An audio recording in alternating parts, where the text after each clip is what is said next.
한국경제TV 생생한 실전 투자 정보 와우퀵. 월 5,000원 커피값으로 투자 정보가 내 손 안에 배달됩니다. 와우킥 N에서 만나요. 섹터 인사이트 시간입니다. 오늘 함께할 업종은요, 건설주입니다. 사실 건설주는 시장에서 소외가 되면서 주가 역시 부진한 흐름을 보여줬었는데요.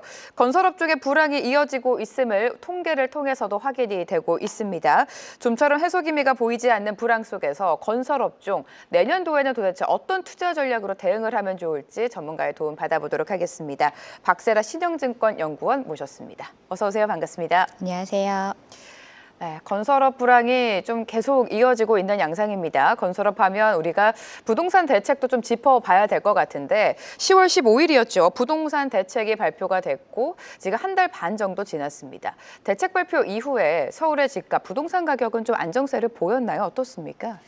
일단 거래량은 잡았다라고도 볼 수 있을 것 같습니다. 아무래도 우리가 6.27 이후에 또 10월 15일 대책이 나오면서 전체적으로 가계대출에 대해서 상당히 강력한 대책이 이어졌고 이거 덕분에 수요자만 거래를 할 수가 있게 되면서 거래량은 좀 가파르게 하락을 한 상황입니다. 하지만 일시적인 소강이라고 볼 수 있을 만한 부분들이 가격 같은 측면에서는 상승세가 둔화되었다. 그래서 어느 정도 소폭의 성과는 있다라고 볼 수 있겠지만 가격이 또 하락으로 전환된 것이 아니고 또 일부 비규제 지역으로의 풍선 효과도 나온 측면이 없지 않아 있기 때문에 우리가 12로 부동산 대책이 가격을 잡았다라고 평가할 수는 없을 것 같습니다. 아무래도 주택 거래 감소, 이 거래량 감소라서 일시적인 소강일 뿐이지 가격 같은 측면에서는 11월 들어서는 어느 기관에서는 다시 또 상승하는 걸로 전망치가 나오는 것처럼 가격은 여전히 좀 꿈틀꿈틀 움직이고 있는 약간의 소강 상태일 뿐이다라고 평가할 수 있을 것 같습니다. 네, 거래량은 하락했지만 부동산 집값을 잡았다고 표현하기에는 아무래도 좀 무리가 있는 것 같습니다. 가장 중요한 건 내년도도 건설업종이 어떻게 흘러갈지가 궁금해지는데요. 불황이 좀 이어지고 있습니다. 건설업 역시 중요한 건 수주가 될 텐데 최근 수주 현황은 어땠습니까?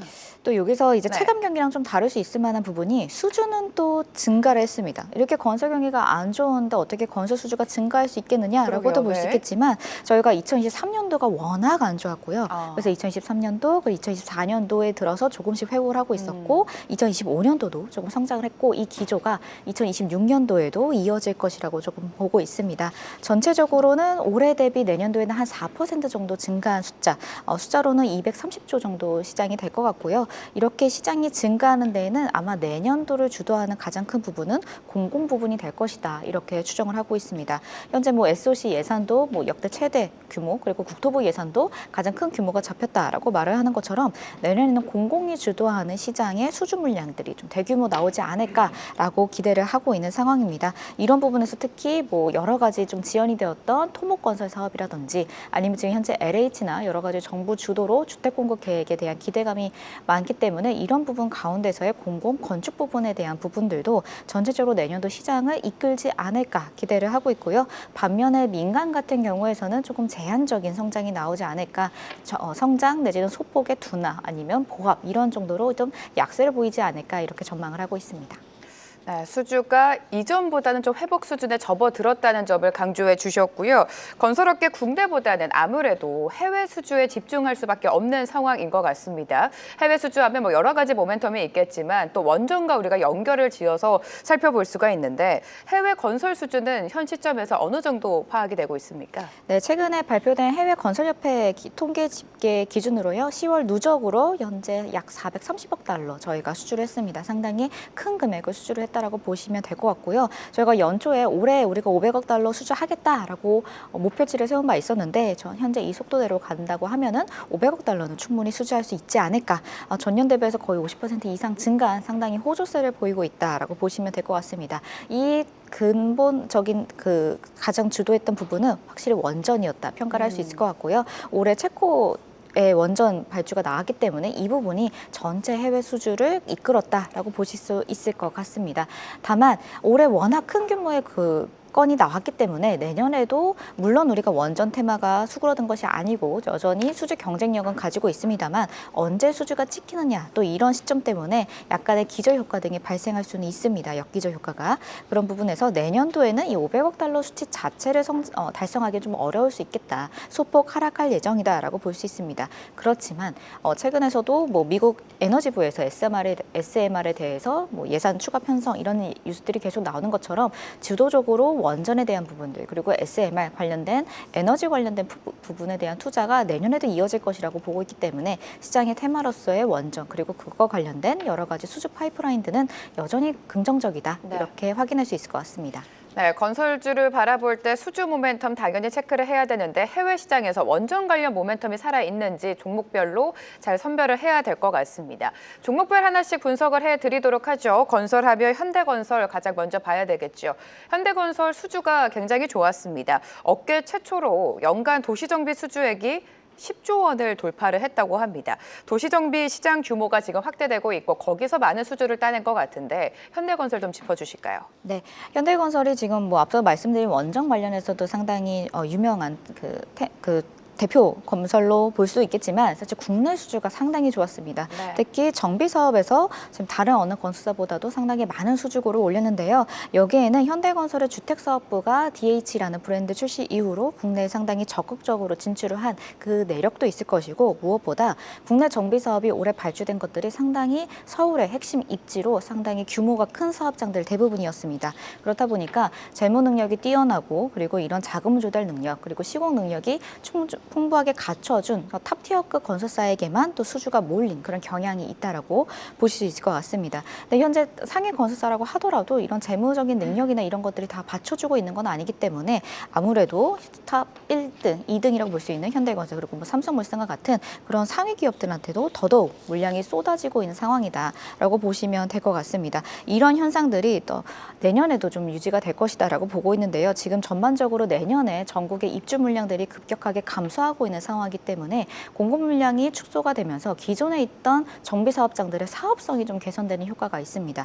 아무래도 뭐 호가가 계속 올라가고 시세가 올라가다 보니까 이 정비 사업 조합원들 같은 경우에서는 분양가를 높게 측정할수록 또 정비 사업의 사업성이 개선되다 보니까 기존의 정비 사업들 조금 사업 추진이 지지부진됐던 사업장들도 이런 주변 환경 개선에 따라서 조금 더 속도가 빨라질 수 있다. 그럴수록 대형 건설사들한테 오히려 더 물량이 쏠리는 그런 선순환의 효과가 내년에도 좀 지속될 수 있지 않을까. 그래서 내년에는 서울 수도권뿐만 아니라 지방에서도 이런 정비사업 중심에서의 물량 확보가 나올 수 있다면 여기 대형 건설사들 특히 현대건설 같은 경우에서는 수주고를 조금 더 높일 수 있는 그런 효과가 있지 않을까 생각을 합니다. 네, 정비사업 중심의 물량이 늘어나게 되면 대형 건설주, 현대건설은 당연하고요. 대형 건설주에 물량이 쏠릴 수 있다라고 언급을 해주셨습니다. 자, 앞서서 원전 우리 짚어주셨는데 원전에 이어서 반도체 기업 증설도 건설업계에 어떤 영향을 미치는지 궁금해집니다. 최근 삼성전자랑 SK하이닉스가 설비 투자를 활발하게 진행을 하면서 이 같은 상황이 건설업계에도 훈풍으로 작용할 수 있다라는 분석이 많은데 여기서 또 문제점은 민간 주도의 내수 투자 확대 는 대기업 그리고 중소기업의 양극화를 심화한다 이런 평가도 있거든요. 어떻게 보십니까? 네, 확실히 말씀하신 대로 현재 내년에는 또 삼성전자랑 SK하이닉스가 국내에서 약간 지체되었던 반도체 관련 증설 설비들을 본격적으로 공정에 투입을 하게 됩니다. 이렇게 되면은 아무래도 또 난이도가 있고 또 보안이 철저하게 유지가 되어야 되는 그룹사 물량이기 때문에 그룹사에게 이런 혜택이 돌아갈 수밖에 없는 상황인데요. 관련해서 뭐 삼성전자가 평택 5공장을 공사를 재개를 하면서 특히 삼성물산이라든지 삼성 E&A와 같은 그룹사 물량을 수주하는 건설사들한테 아무래도 수주 물량이 급격하게 몰리는 그런 효과가 있을 것이라고 보여집니다. 또 SK하이닉스 같은 경우에서는 비상장사이지만 SK에코플랜트 같은 경우에서도 이 그룹사 물량이 좀 증가할 거라고 보고 있는데요. 이 그룹사 물량 같은 경우에서는 건축 기한이 상당히 짧기 때문에 매출화 효과가 상당히 높다라고 볼 수 있습니다. 그렇기 때문에 수주한 즉시 바로 매출화가 찍히다 보니까 내년 혹은 내후년에도 바로 바로 매출이 반등할 수 있는 그런 효과가 있는 그런 물량이라고 보실 수 있을 것 같은데요. 아무래도 또 대기업 주도의 투자이기 때문에 말씀하신 것처럼 현재 뭐 중소건설사들 같은 경우에서는 계속적으로 수주 물량이 양극화되는 이런 부분들이 지속이 될 거라고 좀 생각을 하고 있습니다. 대형과 중소형 건설사의 양극화는 지속될 것이다라고 진단을 해주셨습니다. 오늘 건설주 흐름을 보면 그래도 중소형 건설주 약진이 좀 눈에 띄고 있는 양상입니다. 중소형 건설주는 우리가 어떤 투자 전략으로 대응하면 좋을까요? 네, 오늘 좀 유달리 몇 개 종목들이 계속적으로 최근에 좀 좋은 흐름을 보이고 있는데요. 네. 아무래도 뭐 시장 전체가 약간의 쉬어가고 있는 상황에서 개인들 차원에서는 약간 테마성이 있다거나 아니면은 뭐 잊혀졌던 종목들 같은 경우가 유독 눈에 띄는 건 아닌가라고 생각을 합니다. 하지만 전체적인 흐름으로 보았을 때 앞서 짚어봤던 것처럼 내년도에 SOC 예산이 좀 증가하는 측면이 있고 또 국토부나 LH 주도에서 주택 공급을 늘리려고 하는 상당히 확고한 목표가 있기 때문에 혹시나 중소건설사들 사이에서도 수주 물량이 반등할 수 있는 건설사가 있지 않을까 이런 차원에서 좀 종목 찾기를 하고 있는 모습이다라고 생각을 하고 있고요. 또 최근에 뭐 고속버스터미널 개발과 같이 좀 개발 호재들이 있는 종목들도 같이 움직이는 부분들을 보아서 이런 것들 때문에 좀 자산적인 측면에서도 좀 튼튼한 건설사들 가운데서는 어느 정도 혜택을 볼 수 있지 않을까 이런 심리까지 좀 집중이 된 것 같습니다. 하지만 아직까지는 수주가 확정된 것이 없고 실제로 수주를 한 것도 없고 실적이 좋아졌다라고 말을 할 수도 없는 상황이기 때문에 좀 무분별하게 따라가는 투자는 위험하지 않을까 좀 생각을 합니다.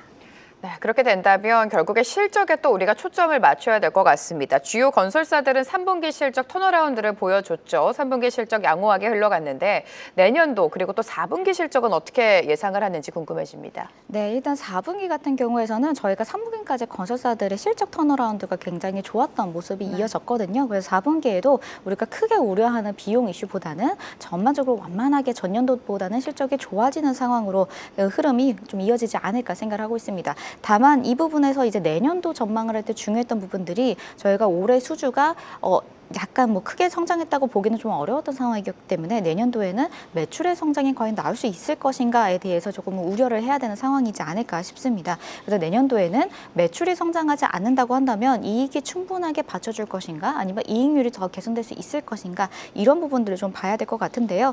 향후에는 따라서 실적에 대한 어떤 방향성이 아주 확실하게 좋아진다라고 말을 하기보다는 수주가 조금 더 빠르게 성장할 수 있는 건설사들한테 조금 더 시장의 이목이 주목될 수 있다. 그래야지 내년도 하반기 혹은 그 이후에 실적 성장이 가능한 부분이기 때문에 조금 더 수주에 조금 더 방점을 두는 네. 그런 전략이 필요해 보입니다. 수주가 빠르게 성장하는 기업 결국에 내년도 실적 수익성 개선이 이어지겠죠. 그런 관점으로 보셨을 때 연구원님께서는 내년까지 건설주 안에서 어떤 종목 탑픽으로 꼽고 계십니까? 네, 내년도에도 여전히 건설업종 입장에서는 해외 수주가 상당히 중요할 거라고 보고 있는데요. 비단 해외 수주뿐만이 아니라 말씀드렸던 아까 반도체 그리고 에너지 원전과 관련해서 수주가 가능한 기업들이 가장 선호도가 높을 것이라고 보고 있습니다. 저는 그 중에서도 이제 일단은 내부적으로 반도체에 관련된 증설 물량이 수혜를 받을 수 있는 삼성 E&A가 가장 이제 수주적인 측면에서 가시성이 높다라고 평가를 할 수 있을 것 같고요. 또 최근에는 그렇게 크게 회자되고 있지는 않지만 저희가 미국의 블루 아모니아라든지 이런 신재생 에너지 트랜지션 부분에서 신사업 그리고 신공정에서 미국이라는 지역에서도 수주를 한 성과가 있습니다. 이 부분들이 지금은 원전에만 너무 주목을 하고 있지만 이 신재생이나 에너지 전환 관련해서도 지속적으로 투자가 이루어지고 있기 때문에 해당 부분에서 거의 글로벌 탑 EPC 티어 내에서 의미 있는 성과를 했다. 이런 부분들이 분명히 멀티플 리레이팅에는 영향을 줄 수 있다라고 보고 있어서요. 삼성 E&A가 내년도에는 매출이 따박따박 올라가고 수도 올라가는 가운데 이 신사업에서의 수주가 멀티플 상향까지 올라갈 수 있는 그런 좋은 구간에 있다. 네. 이렇게 평가를 하고 있습니다. 네, 수주와 실적 성장이 기대되는 삼성 E&A 탑픽으로 제시해 주셨습니다. 이제는 리츠로 넘어가 보도록 하죠. 우리가 11월장을 생각해 봤을 때 11월장 국내 증시 그리고 또 금리의 변동성이 굉장히 컸습니다. 금리에 민감한 리츠주가 그래도 선점한 모습을 보여줬었는데 그 배경은 뭐라고 보십니까?